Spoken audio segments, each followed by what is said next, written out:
আজ অঙ্ক করাবো দ্বিতীয় অধ্যায়ের অনুশীলনী 2.1-এর 46 পৃষ্ঠার 5 দাগ থেকে। দেখো 5 দাগে বলছে নিচের সমতুল অনুপাতগুলোকে চিহ্নিত করো। মানে কোন অনুপাতগুলো সমতুল মানে সমান। সরলীকরণ করলে যদি সবগুলোর মান সমান হয় তাহলে ওইটারে বলে সমতুল অনুপাত। এখন বিষয় হলো কোনগুলো সমতুল অনুপাত আমরা এটা নির্ণয় করব।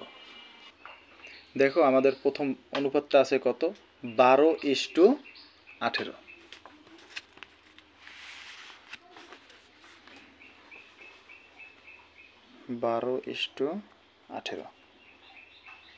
সমান এইটাকে আমরা কি করব, সরলীকরণ করব। এমন কি সংখ্যা আছে যার দ্বারা এই দুইটা সংখ্যার ভাগ করা যায়? একটাই সংখ্যা, এমন না 12-রে আমরা 6 দ্বারা ভাগ করব, 18-রে আমরা 9 দ্বারা ভাগ করব, এইরকম না। যে কোনো একটা সংখ্যা দিয়েই দুইটারে ভাগ করতে হবে। তাইলে এখানে আছে 12, এখানে আছে 18। যদি আমরা 6 দ্বারা ভাগ করি তাহলে দুইটার ভিতরেই ভাগ যাবে। 12-রেও 6 দ্বারা ভাগ করা যায়, 18-রেও 6 দ্বারা ভাগ করা যায়। এখন তুমি যদি বলো যে স্যার 9 দ্বারা ভাগ করেন, তাহলে তো 9 দ্বারা 18-রে ভাগ করা যায়। 12-রে কি 9 দ্বারা ভাগ করা যায়? যায় না। তাহলে 6 দ্বারা ভাগ করলে 12-রে পাবো কত? 6 দুগুণে 12, তাহলে পাবো 2 অনুপাত 18-রে 6 দ্বারা ভাগ করলে পাবো কত? 3, 3 6 18। তাহলে আমরা সরলীকরণ কইরা পাইলাম কত? 2:3। এখন এই 2:3 হয় কোন কোন অনুপাত দ্বারা, সেইটা আমাদের সমতুল অনুপাত। মানে এইটার সাথে কোনটা কোনটা মেলে। এখন এরপরে আছে কত, দেখো 6:18। ওইটা আমরা সরলীকরণ কইরা দেখব যে 2:3 হয় কিনা। তাহলে 6 অনুপাত কত? 18। দেখো এখানে আমাদের 6 দ্বারা ভাগ করা যায়। কয় দ্বারা? 6-রে 6 দ্বারা ভাগ করলে হয় 1, আর 18-রে 6 দ্বারা ভাগ করলে হয় 3। তাহলে এখানে আমরা অনুপাত পাইলাম কত? 1:3। এখানে পাইছিলাম কত? 2:3। তাহলে এইটা কি মেলছে? মেলে নেই, তাহলে এটা বাদ। এরপরে আছে কোনটা দেখো, মানে এই যে 12:18 এর সাথে কোনটা কোনটা মেলে ওইটা হবে সমতুল অনুপাত। এটা নির্ণয় করতেছি। এখন দেখলাম 6:18 এটা মেলে না, তাহলে এটা বাদ। তারপর আছে 15:10। সবগুলো আমরা এরকম করে দেখতে হবে। 15:10। এখন এখানে দেখো 5 দ্বারা ভাগ করা যায়। তাহলে 5 দ্বারা 15-রে ভাগ করলে পাবো আমরা 3, 3 5 15। আর 5 দ্বারা 10-রে ভাগ করলে পাবো 2। তাহলে এখানে 3:2। কিন্তু এখানে আমাদের ছিল কত? 2:3। তাহলে এই দুইটা কি আমাদের এক হইল? এক হইল না, মেলে নাই। তাহলে এটাও বাদ। এরপর আছে কোনটা দেখো, 3:2। 3 কত? 2। তাহলে 3:2 যদি হয় তাহলে এখানে আমাদের কত দেখো? 2:3। তাহলে এটা তো মেলে নাই, তাহলে ওটাও বাদ। এর পরের সংখ্যা কত দেখো? 6:9। তাহলে 6 কত? 9। ওইটা দেখবো আমাদের 2:3 হয় কিনা। তাহলে 6:9। এখানে যদি আমরা 3 দ্বারা ভাগ করি, কত দ্বারা? 3 দ্বারা দুইটারে ভাগ করি, তাহলে 6-রে 3 দ্বারা ভাগ করলে পাবো 2, আর 9-রে 3 দ্বারা ভাগ করলে পাবো 3। তাহলে এখানে 2:3, এখানে 2:3। তাহলে 6:9, 6:9 সমান কত?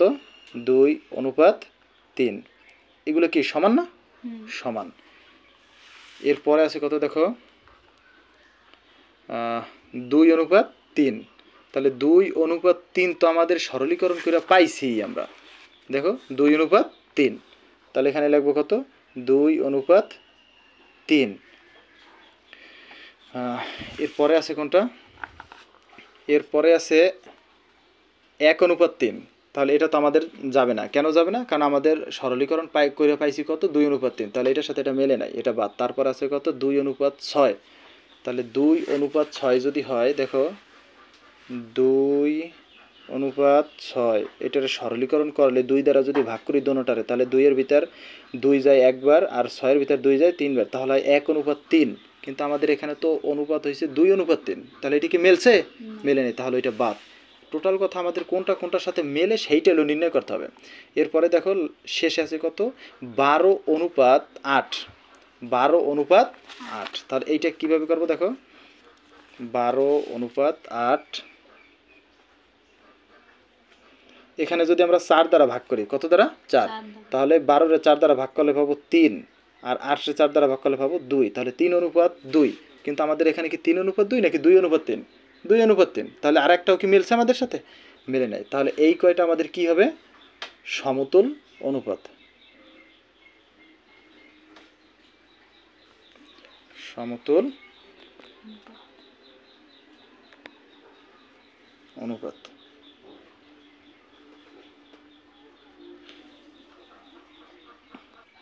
এখন একটা জিনিস খেয়াল করো, এখান থেকে আমাদের কোন কোন অনুপাতটা তাহলে নেওয়া হয়েছে? প্রথমে নিচে আমরা কত? 12:18। তাহলে এখানে 12:18 এটা বাদ হবে। এরপরে নিচে কয়টা? 6:9। তাহলে এখান থেকে 6:9 এইটা বাদ হবে। এরপরে নিচে কত? 2:3। তাহলে 2:3 কোথায়? এই যে এরপরেই 2:3। তাহলে এই তিনটে আমরা নিচে, এই তিনটা মিলে কি হয়েছে আমার? সমতুল অনুপাত, মানে তিনটার সরলীকরণ একই মান পাইছি আমরা। এরপরে দেখো বাদ বাকিগুলো দেখবো যে সমতুল কিনা। এখন এর পরের অনুপাত আছে কত? 6:18।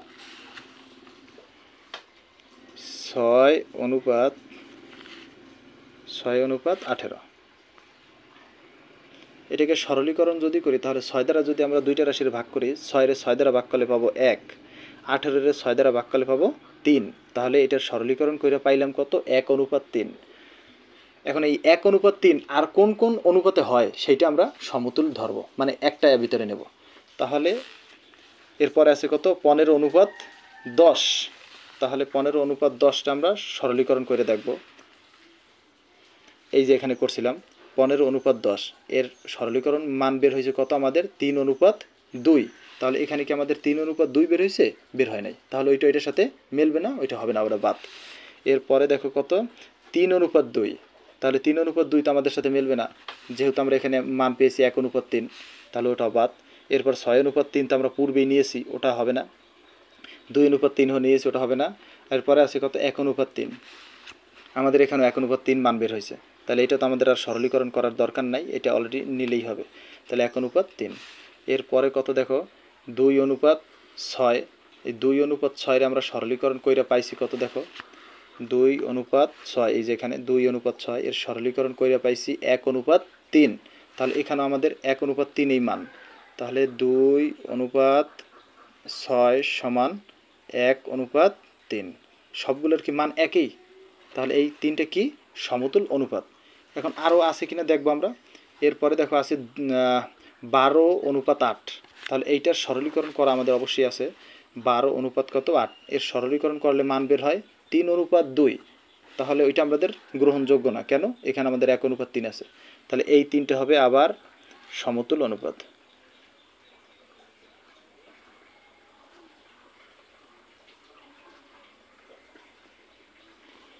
আচ্ছা, এখন এখান থেকে আমরা কোন কোনটা নিলাম? 6:18। তাহলে 6:18 কই? এই যে এখানে 6:18, এটা বাদ হবে। এরপরে 1:3। এই যে এখান থেকে 1:3, এটা বাদ হবে। এরপরে 2:6, এটাও বাদ হবে। আর বাদ বাকি যে কয়টা আছে ওই কয়টা আবার অন্যভাবে সমতুল। দেখো এরপরে আছে কত? 15:10। তাহলে 15:10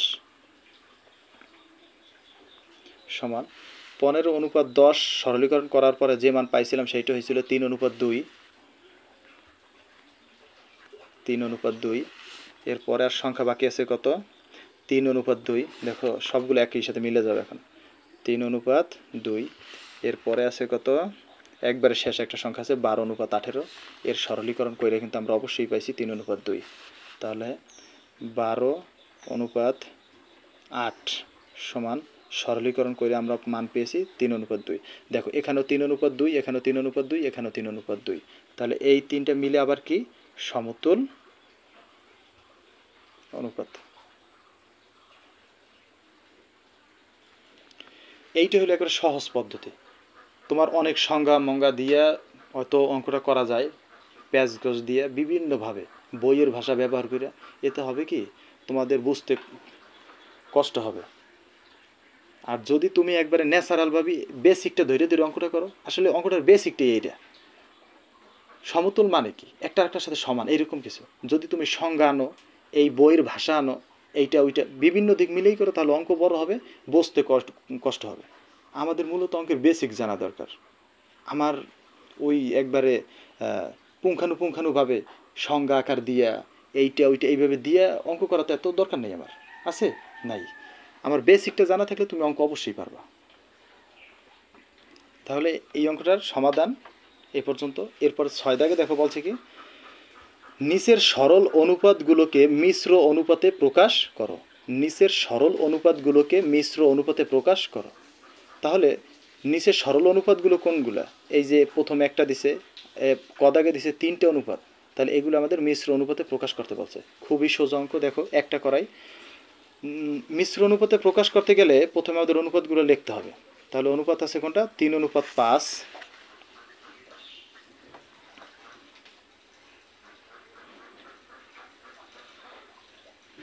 3:5, এরপরে আছে 5:7, এরপরে আছে 7:9, 7:9।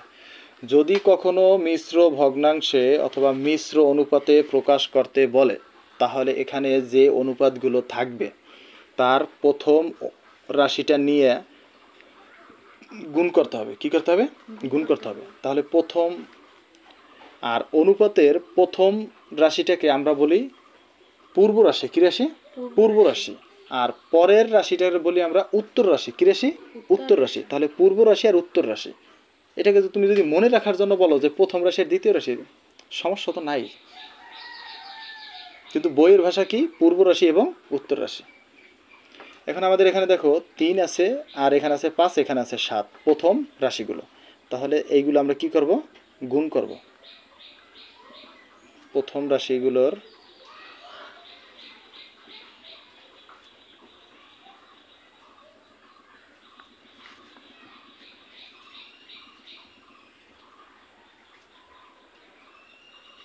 গুণফল সমান, অথবা পূর্ব রাশিগুলোর গুণফল। ঠিক আছে? 3 গুণ 5 গুণ 7 সমান 3 × 5 = 15। 15-রে গুণ করবো আমরা কত দ্বারা? 7 দ্বারা। 5 × 7 = 35-এর 5, আবার 3, 7 × 7, 7 আর 3 কত হবে? 10। তাহলে হবে কত? 105। তারপরে কত? উত্তর রাশি অথবা দ্বিতীয় রাশি, উত্তর অথবা দ্বিতীয় রাশিগুলোর গুণফল। দ্বিতীয় রাশি কিন্তু আমি তোমার মনে রাখার জন্য বলছি, দ্বিতীয় রাশি কিন্তু সঠিক না। যেহেতু আমাদের উত্তর রাশির নাম, প্রথমটার পূর্ব রাশি, কিন্তু দ্বিতীয় রাশি তোমারে মনে রাখার জন্য বলছে। দ্বিতীয় রাশিগুলোর গুণফল সমান 5 গুণ 7 গুণ 9। 5 × 7 কত? 35। 35-এর গুণ করবো আমরা কত দ্বারা? 9 দ্বারা। তাহলে 5 নং 45, 45-এর 5 হাতে আমার 4, 3 নং 27, 27 আর 4 31, কত হয়? 31। তাহলে এখানে গুণ করলে হবে 315 হয়। তাহলে সুতরাং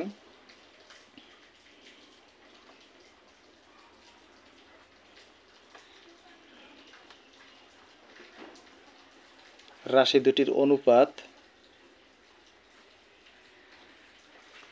সমান, পূর্ব রাশির অনুপাত পেয়েছি কত? 105।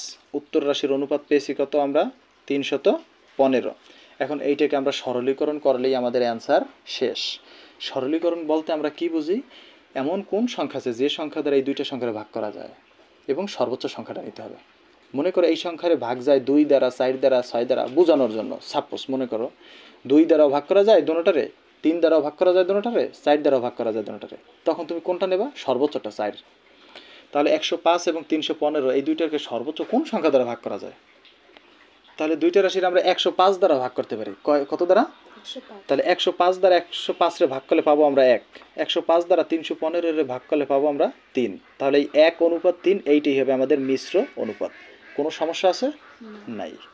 এখন এর খদাকটা কি? নিয়ম একই ভাই, শুধু সংখ্যা চেঞ্জ আমাদের। কোনো সমস্যা হওয়ার কথা না। দেখো তাহলে খদাগের অঙ্ক। এখন এখান থেকে আমাদের কি নিয়মটা কি? পূর্ব রাশিগুলোর গুণফল না?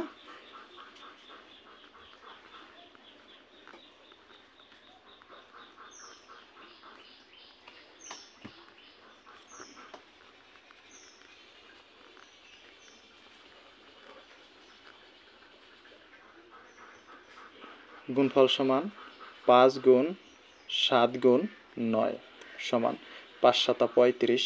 35 আমরা 9 দ্বারা গুণ করব। আমরা কত আগে এরকম একটা গুণ পেয়েছিলাম। 35 9 দ্বারা গুণ করলে গুণফল হয় 315। 300 কত 15। উত্তর রাশি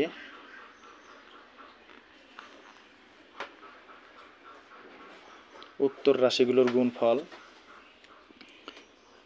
3 গুণ 5 গুণ 7।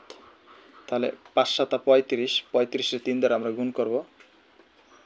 3 5 15, 15 5 7 আমার 1, 3 3 9, 9 1 10। তাহলে এটা হবে 105। ওই কদাগের উল্টাটা আর কি। সুতরাং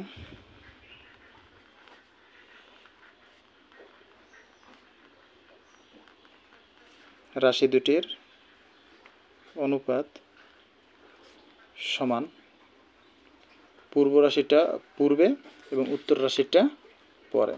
এখানেও 105 দ্বারা ভাগ করা যায়। তাহলে 315 105 দ্বারা ভাগ করলে পাবো আমরা 3, 105 105 দ্বারা ভাগ করলে পাবো 1। তাহলে এইটি হবে আমাদের মিশ্র অনুপাত। এরপরে 7 দাগ দেখো, 9:16 অনুপাতটিকে ব্যস্ত অনুপাতে প্রকাশ করো। ব্যস্ত অনুপাত যদি বলে তাহলে আমাদের পূর্ব রাশি হবে উত্তর রাশি, উত্তর রাশি হবে পূর্ব রাশি। তাহলে আমাদের অ্যান্সার শেষ। তাহলে এইটাকে যদি ব্যস্ত অনুপাতে প্রকাশ করতে হয় তাহলে লিখবা কত 16:9। এইটা লিখলেই অ্যান্সার শেষ। মানে দ্বিতীয়টা প্রথমে, প্রথমটা দ্বিতীয়তে। এইটি এই ব্যস্ত অনুপাত। ক্লিয়ার? এরপরে 8 দাগ বলছে কি, নিম্নের অনুপাতগুলোর কোনটি একক অনুপাত? দেখো এগুলো অঙ্ক করার মতো না, শুধু নৈবিত্তিকের মতো ঠিক চিহ্ন। নিচের অনুপাতগুলোর কোনটি একক অনুপাত? দেখো এখানে কোন অনুপাতটা আছে যার পূর্ব রাশি এবং উত্তর রাশি একই?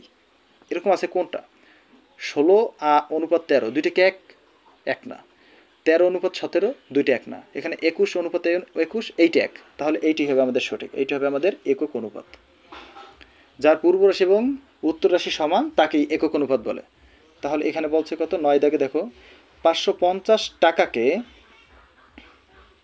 5:6 ও 4:7 অনুপাতে ভাগ করো। অনুপাতে ভাগ করো। তাহলে এই অঙ্কটা আমরা করব। তাহলে এখানে আমাদের 9 দাগের অঙ্ক করতে হবে দুইটা। একটা হবে 5:6 ক্ষেত্রে আর একটা হবে 4:7 ক্ষেত্রে। তাহলে প্রথমে আমরা 5:6 ক্ষেত্রে 550 টাকা কি কত পাবে সেটা আমরা ভাগ করব। দেখো প্রথম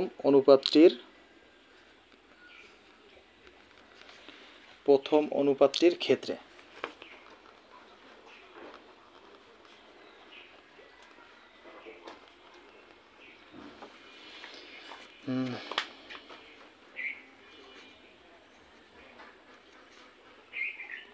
অনুপাতটি হলো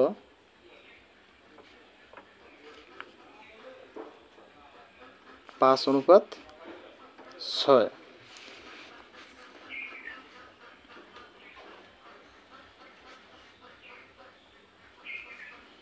অনুপাতটির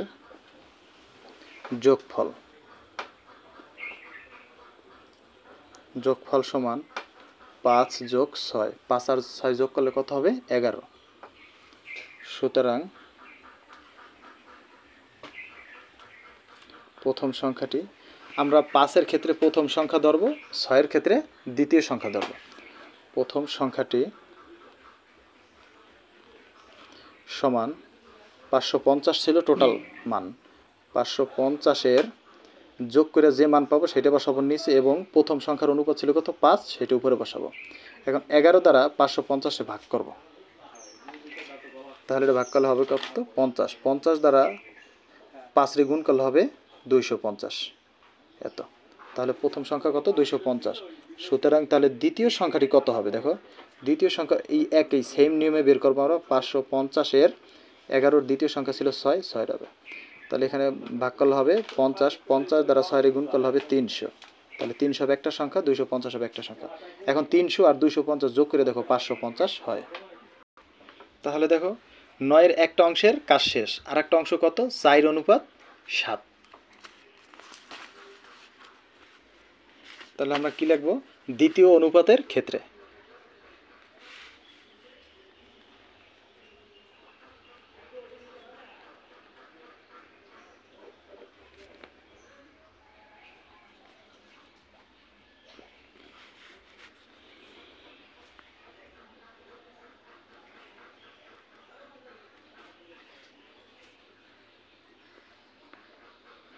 অনুপাতটি হলো 4:7।